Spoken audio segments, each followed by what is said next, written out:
Let's dive right into this explainer, because today we are untangling a truly wild geopolitical puzzle. We're looking at the internal power dynamics of Iran's military right after the world-changing events of 2025 and 2026. Now, if you follow global security at all, you already know those 2 years completely redrew the map of power across the Middle East. But honestly, what happened inside Iran's own borders is arguably even more fascinating, and it's absolutely crucial for understanding the future of the region. We're talking about a system built entirely on a dual military structure, two parallel armed forces, taking orders from the exact same supreme commander, yet existing in totally different universes when it comes to their purpose, their funding, and their political clout. Just look at the sheer chaos of this timeline between February and April of 2026. In a matter of weeks, targeted strikes systematically wiped out Iran's clerical and military apex. On February 28th, Supreme Leader Ali Khamenei, along with the defense minister and top generals, were killed in an unprecedented decapitation strike. By mid-March, the interim leader Ali Larijani was also killed. That is a staggering, catastrophic loss of top-tier leadership. In almost any other nation, that triggers a total institutional collapse. And yet, by the time the April 8th ceasefire rolled around, one specific faction inside Iran hadn't just survived all this, they had effectively locked down complete control of the state.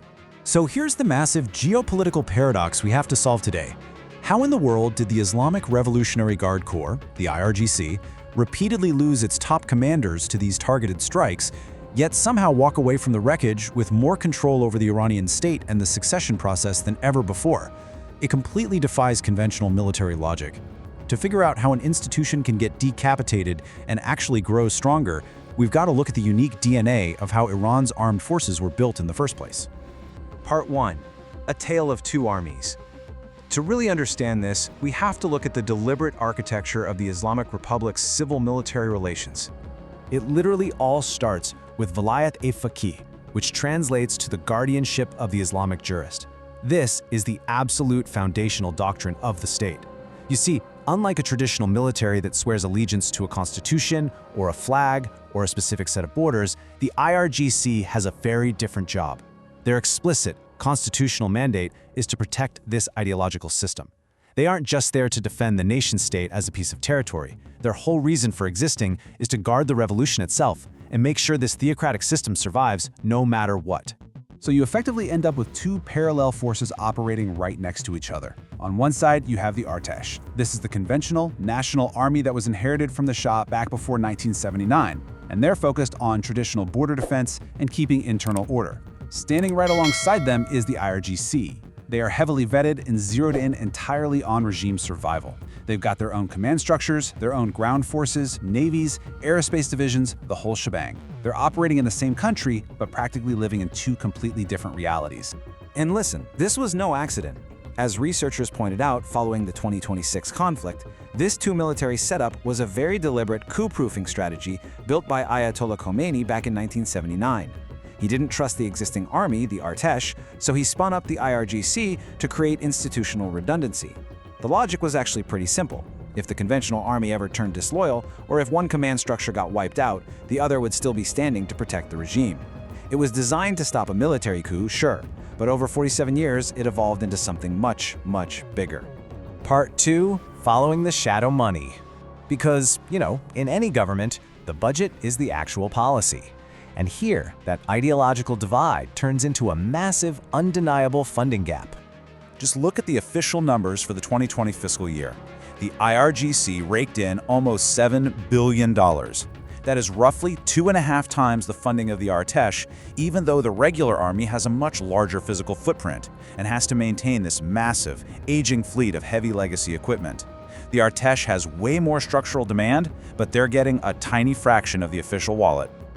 But get this, the official budget, it's just a drop in the bucket, $22 billion. In 2018 alone, the U.S. Treasury reported that the IRGC's engineering and construction conglomerate, a group known as Khatam al-Anbiya, scored off-budget oil and petrochemical contracts worth an unbelievable $22 billion. That one single batch of contracts was worth basically 4 times the IRGC's entire official military budget for the year. So the IRGC isn't just taking state funding, they're essentially running a sprawling, parallel economy. Thanks to super complex sanctions evasion, illicit oil smuggling fleets, and hundreds of tax-exempt foundations known as bonyads, the IRGC's real wealth is incredibly well hidden. As Jane's Defense noted, military analysts pretty much all agree that the IRGC's true off-budget economic empire is deliberately opaque. It's virtually unauditable. Some estimates even suggest they touch a massive chunk of Iran's entire GDP. We aren't just talking about a military force here. It's practically a self-funding corporate conglomerate that just happens to have a heavy weapons division. And all that financial dominance buys them something incredibly valuable: absolute ideological purity. Check out how they recruit. Since around 2010, the IRGC set things up so that over 70% of its draftees are pre-screened members of the devout Bazij militia. The Bazij is a mass mobilization volunteer force that answers directly to the IRGC. By pulling mostly from this highly vetted group, the IRGC basically guarantees its ranks are packed with ideologically aligned true believers, leaving the general, undifferentiated public draftees to go serve in the underfunded Artesh. Part 3. Missiles versus tanks. So how does this massive financial and ideological disparity actually play out on the battlefield when the shooting starts? Well, decades of heavy sanctions have left the Artesh really struggling. They're heavily reliant on legacy tanks like the Chieftain, an older conventional navy, and aging aircraft. They've been practically starved of modernization. The IRGC, on the other hand, has funneled its massive off-budget wealth directly into asymmetric warfare. They've got the Quds Force managing proxy militias all over the region, they run fast-attack naval swarms in the Persian Gulf, and the big one, they control Iran's advanced drone programs and its massive ballistic and hypersonic missile arsenal. They purposely built a military for strategic deterrence and proxy wars, not for traditional border defense. But that asymmetric strategy hit a severe reality check during the June 2025 12-day war.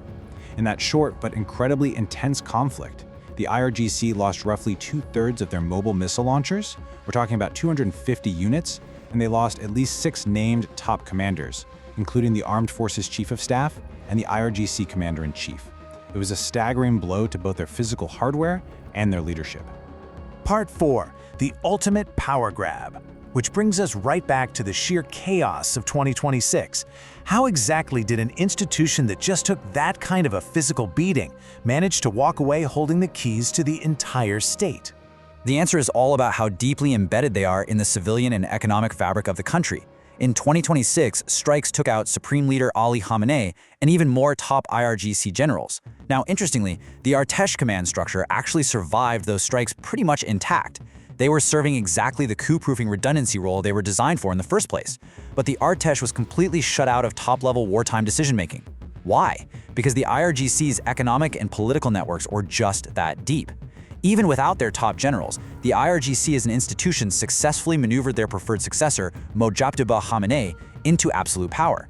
It turns out their political machinery was far stronger than their military hardware. So here is the final thought I want to leave you with in this explainer.